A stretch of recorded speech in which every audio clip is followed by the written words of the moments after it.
말씀은 제자들이 예수님께 묻는 질문으로 시작하는데요.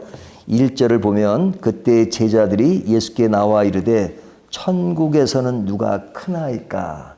그렇게 질문을 합니다. 그러니까 제자들의 질문에 대해서 예수님이 답변하는 내용이 오늘 본문의 내용이에요. 근데 그 질문이 뭐예요? 천국에서는 누가 큰 자니까? 이렇게 질문하죠. 그러니까 제자들은 뭐에 관심이 많냐면 큰 자에 관심이 많아요. 물론 여기서 큰 자라고 하는 것은 세상에서의 큰 자가 아니라 천국에서 큰 자가 누구입니까? 라고 질문하죠. 그래서 굉장히 고차원적인 질문 같은데 사실은 큰 자에 대한 이야기가 어제 본문, 그제 본문에 보면 이들이 길에서 논쟁했죠. 누가 큰 자입니까? 누가 크나이까? 하는 자기들이 어떤 큰 자에 대한 이야기를 했어요. 근데 주님이 뭐라 그러셨어요? 믿음이 작은 자들아. 이렇게 말씀하셨잖아요. 그러니까 이들이 그런 질책을 받고 질문이 좀 달라진 겁니다. 달라진 건 뭐냐? 큰 자라는 건 똑같은데 단지 세상의 큰 자가 아니라 천국의 큰 자가 누구입니까? 라고 질문을 한 겁니다. 그러니까 어떤 그 목적하는 바가 달라지긴 했지만 그 큰 자라는 관심에는 변함이 없어요. 그러니까 세상에서 큰 자에 대한 동경심이 천국에 대한 것으로 이야기하지만 지금 현재 자신들이 가지고 있는 마음의 상태를 그대로 반영한 것입니다. 자, 그렇다면 제자들이 큰 자에 대한 관심이 많은데 오늘날 우리는 큰 자라고 할 때 어떤 사람을 큰 자라고 생각하죠? 우리가 일반적으로 큰 자라 그러면 이런 사람들이잖아요. 유명한 사람들, 유명세가 있는 사람, 인기인들. 그래서 높은 직위에 있는 사람이라든지 특수 분야의 전문가들, 또 돈이 많은 부자, 권력자들, 이런 사람들을 큰 자라고 생각하잖아요. 뭐 큰 자라는 그런 호칭은 아니지만 이렇게 좀 사람이 커 보이고 그리고 이렇게 근접하기 힘든 사람으로 인식할 때가 참 많아요. 근데 이제 세상에서 큰 자가 되기까지는 참 고생들 많이 하죠. 뭐 회사에 뭐 높은 위치에 있다 그러면 그 사람이 그 위치에 올라가기 쉬운 일은 아니에요.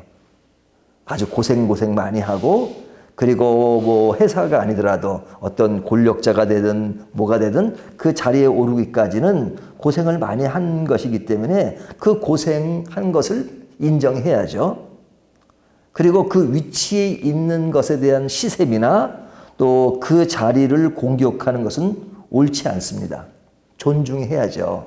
그것은 분명히 존중해야 합니다. 하지만 문제는 뭐냐면 존경은 하는 것까지는 문제가 없어요. 하지만 내 자신이 큰 자에 대한 동경심과 기대심으로 자기 만족을 하려는 것. 그리고 내가 거기에 올라가는 데만 관심을 갖는 것이라면 그 삶 자체가 한쪽으로 기울어진 것이죠. 제자들이 마치 누가 큰 자입니까? 라고 말하는 것처럼 늘 모든 생각과 관념이 거기에만 집중되어 있으면 그것은 기울어진 한쪽의 길로 갈 수 있다는 것이죠. 그래서 그러한 요소를 가지고 있는 사람들에 대해서 또 제자들에 대해서 예수님이 반응하는 내용이 오늘 말씀이에요. 자, 예수님은 이런 질문에 어떻게 대답하시는가? 3절을 보면요. 예수님의 대답입니다. 3절 이르시되 진실로 너에게 이르노니 너희가 돌이켜 어린 아이들과 같이 되지 아니하면 결단코 천국에 들어가지 못하리라.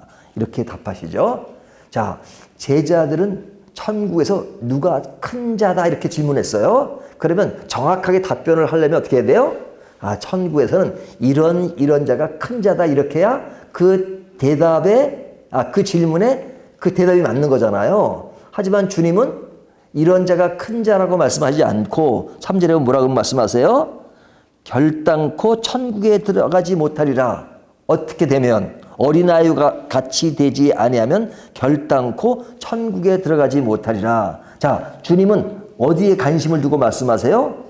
천국에 들어가느냐 들어가지 않느냐에 관심이 많아요. 질문은 천국에 누가 큰 자냐고 질문했는데 예수님은 누가 큰 자라고 말씀하신 것이 아니라 천국에 들어가려면 어린 아이와 같아야 천국에 들어간다. 이렇게 말씀하고 있는 겁니다. 그러니까 이 이야기는 뭐냐면 천국에서 큰 자를 이야기하니까 일단 천국에 들어가야 얘기가 되는 거 아니겠어요? 천국에 안 들어가면 얘기 대상이 안 되죠. 그렇잖아요. 뭐 천국에 들어가지 않은데 들어가지 않은 사람이 무슨 큰 자가 되겠어요? 예를 들면 학교에 가면 입학을 하면 우등상을 받고 또 뭐 개근상을 받으려면 학교에 일단 들어가야죠. 학생이 돼야 그런 자격이 있는 거지 학생도 아닌데 무슨 우등상이 있고 개근상이 있어요. 그건 상의 대상이 안 된단 말이죠. 그러니까 천국에서 큰 자가 되려면 일단 천국에 들어가야 돼요. 그러니까 예수님은 천국에 들어가는 것을 말씀하세요. 근데 천국에 어떤 자가 들어가냐? 어린 아이가 들어간다는 말은 아닙니다. 어린 아이와 같이, 예? 같이 되지 아니하면, 그죠? 어린 아이와 같아야 천국에 들어갈 수 있다라고 말씀하십니다. 그러면 어린 아이와 같다는 것이 무엇을 말씀하시는가? 어린 아이와 같다는 것은 어린 아이는 자기 자신을 의존하기보다는 누굴 의존해요? 부모를 의존하잖아요. 누가 막 이렇게 뭐 가까이 다가오면 애들이 뭐 좀 겁이 나거나 그럴 때는 누구 밑에 숨어요? 엄마 밑에 이렇게 숨죠. 예? 요즘 애들은 뭐 그러지도 않는데 그렇잖아요. 수집하고 그러면 엄마를 꽉 붙잡고 있잖아. 아빠를 붙잡든지. 그것은 뭐냐면 아이들의 특징은 뭐냐면 자기를 부정하는 겁니다. 자기를 부정해요. 뭐 부정한다는 말은 하지 않지만 누굴 의존해요? 부모를 의존하잖아요. 애들이 커지면 그냥 부모랑 가까이 안 있으려고 이렇게 도망도 가지만 아이 때는 부모를 의지해요. 여기는 자기 부정이라는 것이 있어요. 그러니까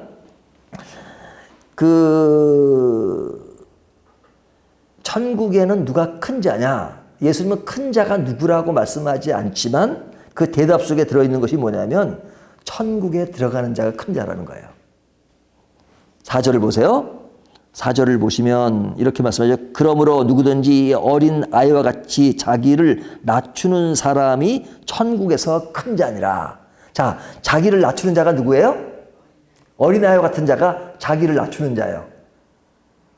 그렇죠? 큰 자를 따지는 사람은 어린 아이가 아니에요. 그냥 어른들이 그냥 큰 자를 따지지만 어린 아이는 그런 거 따지지 않아요. 그냥 어린 아이와 같이 자기를 낮추는 자는 천국에서 큰 자니라. 그러니까 어린 아이와 같아야 천국에 들어가고 천국에 들어간 그 자가 큰 자라는 거죠. 이 말에는 상당히 많은 의미가 있어요. 제자들은 세상에서 큰 자에 대한 서열을 따지잖아요. 서열. 예? 서열을 따지면 뭐 1등도 있고 2등도 있고 3등도 있잖아요. 하지만 주님은 서열에 대한 농도로 이 말씀을 하지 않으세요. 어린아이와 같아 천국에 들어간다. 그 어린아이는 자기를 낮춘다는데 이 자는 천국에서 큰 자다. 큰 자, 서열 내비가 아니에요. 그런 자가 큰 자라 이렇게 말씀하시는 겁니다. 그러니까 굉장히 심플하죠. 자, 이런 자를 예수님은 굉장히 크게 부각을 시켜요. 자, 어린아이와 같은 그 자, 천국에 들어가는 자, 천국에 들어가는 자 때문에 굉장히 예수님은 그 자가 굉장히 크다. 이렇게 말씀하시는 겁니다. 그러니까 그 어린 아이를 영접하는 자는 나를 영접하는 자다. 이렇게 말씀하시죠. 5절 보세요. 누구든지 나를 아닙니다. 5절 또 누구든지 내 이름으로 이런 어린아이 하나를 영접하면 곧 나를 영접함이니. 자, 이 아이를 영접하면 예수님을 영접한다는 이야기는 이 어린아이는 어떤 것을 상징해요? 천국에 들어가는 자고 천국에는 큰 자라고 말씀하잖아요. 그러니까 이 자에 대한 가치와 그 의미를 크게 부각시키는 겁니다. 그렇죠? 그러니까 예수를 믿는 자, 천국에 들어간 자가 예수를 믿는 자죠. 이 사람에 대해서 굉장히 중요하기 때문에 그에 대한 존중, 그에 대한 가치, 이것을 이야기해요. 그러니까 그 어린아이를 영접하면 곧 나를 영접하는 것이다. 이렇게 말씀하십니다. 그러니까 하나님은 이 어린애 같은 이 자를 굉장히 사랑하시고 크게 생각하시고 귀하게 생각하는 것이죠. 그러니까 그렇게 주님이 귀하게 생각하는 사람을 오늘 우리도 귀하게 생각하는 것이 매우 매우 중요하다. 왜? 그러니까 귀하게 생각하는 어떤 특정한 한 사람을 이야기하는 것이 아니라 어떤 자를 귀하게 여기는 거예요? 천국에서 큰 자. 큰 자는 서열이 있는 것이 아니라 예수를 믿고 천국에 들어간 자가 엄청나게 큰 것이다 이거죠. 그러니까 그런 자에 대한 존중이 있어야 되고 그런 자에 대한 가치를 부여해야 된다 이거죠.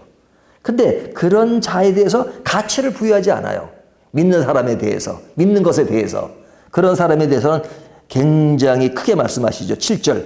실족하게 하는 일들이 있으므로 말미암아 세상에 화가 있도다. 실족하게 하는 일이 있을 수는 없으나 실족하게 하는 그 사람에게는 화가 있도다. 무엇에 대한 실족이에요? 그 앞에 보면 어떤 사람을 실족하게 하면 뭐라 그래요? 앞에 보면 6절에 연자 맷돌이 그 목에 달려서 깊은 바다에 빠뜨려지는 것이 나으니라. 이렇게 말씀하시죠. 그러니까 어떤 자를 실족해 하는 거예요? 그 아까 이야기한 어린아이 같은 자를. 그러니까 그를 믿는 그 사람을 실족하게 하면 너는 연자 맷돌을 메고 물에 빠지는 것이 낫다. 그러니까 연자 맷돌을 메면 오르지 못하게 죽는다는 얘기잖아요. 그러니까 그를 실족하게 하면 7절 세상에 화가 있도다. 화가 있어요. 세상에 있어요. 또 뒤에 보면 실족하게 하는 그 사람에게는 화가 있도다. 그 사람에게 화가 있고 그런 세상이 화가 있다는 거죠. 세상이 그리스도를 부인하고 하나님 나라를 부인한다? 화가 있다. 심판이 있다는 얘기예요. 또 그리스도를 부정하고 믿음을 갖지 않고 천국을 부정하는 자가 있다? 그는 세상에서는 뭐 큰 자로 군림할지 모르지만 주님은 이렇게 화가 있다. 심판이 있다. 이런 말씀이에요. 그러니까 이 말씀은요. 무엇을 가장 중요하게 여기는 겁니까? 믿는 사람을. 믿는 사람. 그러니까 믿는다는 것은 너무너무 놀라운 일입니다. 우리는 믿는다는 것을 너무 가볍게 생각해요. 뭐 다 예수 믿는데 예수 믿는 건 뭐 그냥 기본이고 하지만 여러분 예수 믿는 건 기적이에요. 기적이에요. 제가 전도를 해보고 누구에게 복음을 전해서 몇십 년 동안 복음을 전하고 예수님을 알려도 안 믿는 사람은 지금까지도 안 믿어요. 근데 어떤 사람은 그냥 성경 공부에 이렇게 우연히 왔다가 성경 말씀 한번 듣고 예수 잘 믿고 지금도 그냥 신앙생활 잘하는 사람이 있어요. 그러면 어떤 사람은 그렇게 공을 들여도 예수를 안 믿고 어떤 사람은 그렇게 쉽게 예수 믿는 거 그건 뭐로 설명할 거예요? 무슨 차이가 있어요? 뭐 어떤 사람의 어떤 사회적인 신분 그런 차이가 있나요? 아니에요. 그거는 이렇게밖에 표현할 수 없어요. 은혜예요. 은혜. 하나님의 은혜요. 어떤 사람은 하나님의 은혜. 어린아이 같이 되고 천국을 소유한 자고 그러니까 하나님은 그런 자를 큰 자다 이렇게 말씀하세요. 그래 믿는 자가 큰 자예요. 그러니까 큰 자라면 구분이 없는 거죠. 뭐 큰 자 1등, 2등, 3등이 있는 게 아니란 말이죠. 자, 이러니까 이런 자에 대한 인식 그것이 없다면 그것은 화를 입을 것이다. 그러니까 우리가 믿지 않는 것이 심판이 있다는 그 이야기를 이렇게 말씀하는 거 있는 거잖아요. 자, 그렇다면 우리는 그 어떤 이 자세를 가져야 되느냐. 믿음에 대한 자세, 믿는 자에 대한 자세 이것을 이렇게 설명합니다. 우리가 온전하진 않다. 그렇죠? 온전하진 않아요. 하지만 온전으로 나가기를 원해요. 그러니까 우리가 이게 건강하잖아요. 근데 손이 범죄하면 어떻게 하라고요? 손을 찍어버리라. 손을 찍어버리면 어떻게 돼요? 장애인이 되잖아요. 그러니까 장애인으로 천국에 들어가는 것이 낫다. 이렇게 말씀하시죠. 뒤에 말씀을 제가 다 읽지는 않지만요. 그러니까 세상에서는 손을 자르면 장애인이 돼요. 하지만 그 범죄하는 것이 그 아주 그 기본서부터 잘라버려야 천국은 온전하게 들어간다. 그러니까 천국에 들어간다. 믿음으로 하나님 나라가 된다는 것은 믿음으로 되고 은혜로 되기 때문에 우리는 가볍게 공짜로 되는 것을 생각하지만 그러나 천국에는 어떤 사람이 들어가는 거예요? 온전한 사람이 들어가는 거예요. 온전한 사람. 그러니까 온전한 사람을 우리 힘으로 안 되죠. 하지만 하나님이 은혜로 주시는 겁니다. 하지만 우리들이 하나님이 온전하게 하심으로 들어간다고 해서 우리는 아유 그냥 공짜로 들어가니까 어떻게 해도 괜찮아. 그러지 않아요. 그런 은혜를 아는 자기 때문에 내가 작은 거 범죄하는 것, 손이 범죄하든지 눈이 범죄하든지 발이 범죄하면 그걸 잘라내서라도 비록 장애인의 모습이지만 그런 것으로 그런 문제되는 것을 잘라내고 온전한 모습, 하나님 옆에 남은 것이 온전한 것으로 천국에 들어가는 것이 낫다라고 말씀하고 있잖아요. 그렇다면 천국에 들어가는 것은 진짜 은혜고 가치 있고 그리고 거기에 의미 부여를 크게 할 수밖에 없다는 것을 보여주고 있죠. 그러니까 예수를 믿으면 첫 단계는 믿는 단계고 그 다음부터는 어떤 단계지만 라고 얘기하지만 사실은 그 믿음에 대한 구원에 대한 문제가 이 모든 것을 통합적으로 볼 때 우리가 믿는다는 것은 최고의 가치입니다. 그러니까 여러분 우리가 내 자녀들이나 주변 사람들을 볼 때 어떤 사람을 제일 높이 여겨야 돼요? 예수 믿는 사람. 저는 제 주변에 그런 사람이 있어요. 제가 예전에도 그런 말씀을 드린 적이 있지만 어떤 사람인데 초등학교 4학년 중퇴예요. 근데 암이 한 3-4가지가 있어요. 암. 그래가지고 이렇게 늘 아파 있어요. 그래서 그분 아는 분과 제가 연결됐기 때문에 이렇게 신방을 여러 번 갔었는데 그분은요 죽음을 앞에 두고 있어요. 언제 죽을지 모른다는 그런 관념이 있단 말이죠. 왜? 그런 게 많으니까. 근데 그러다 보니까 죽음이 앞에 있다고 생각해서 그런지 몰라도 하여튼 그의 믿음은 굉장해요. 그러니까 그 사람을 보면 저는 하나님과 이만큼 떨어져 있는 것 같은데 그 사람을 보면 하나님과 딱 달라붙어 있는 것 같아요. 딱 달라붙어 있는 거예요. 근데 얼마나 주님을 사랑하고 주님을 믿고 전적으로 주님을 의지해요. 그 사람에 대해서 제가 신학적으로 얘기하면요. 그 사람 한마디밖에 못할 수 있는 건 저는 10마디, 100마디를 할 수 있어요. 그 사람 한마디 할 수 있는 걸 저는 하루 종일 할 수 있어요. 하지만 저는 주님과 멀리 떨어진 것 같아요. 딱 달라붙어 있어요. 그래서 저는 위대한 어떤 신학자보다도 유명한 어떤 신학자보다 저는 그를 굉장히 존중하고 귀하게 생각이 들어요. 왜? 주님을 사랑하는 그리고 주님 안에 있는 큰 자니까 천국의 큰 자니까.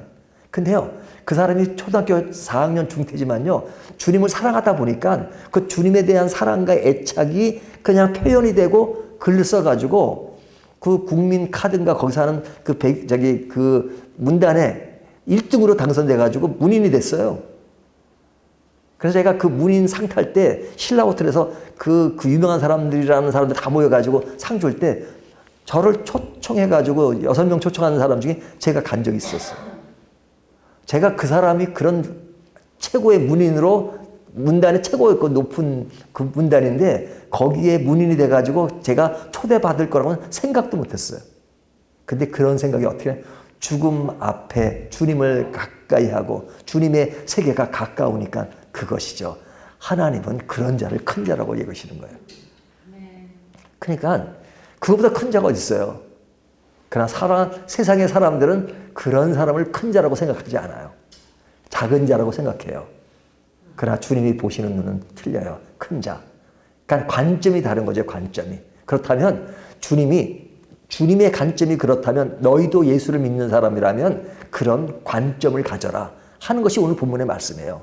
그래서 그런 자를 영접하지 아니하면 연자맷돌을 내고 물에 빠지는 게 낫다. 그런 자를 실족해 하면 너는 어떻게 된다 하는 말씀을 하는 이유는 자, 우리의 삶에 우리의 생에 가장 중요한 것은 바로 믿음 안에 거하는 것이고 신앙생활 안에 거하는 것이고 천국을 소유하는 자다 하는 것입니다. 천국을 소유하지 않는다면 천국 안에 들어갈 수 없는 자라면 it's nothing, 아무것도 아니라고 말씀하시는 겁니다. 오늘 이 말씀을 가지고 내 생에 내 삶에 무엇이 가장 중요한 것인가를 다시 한번 생각하는 저와 여러분이 되시기를 주님의 이름으로 축원합니다.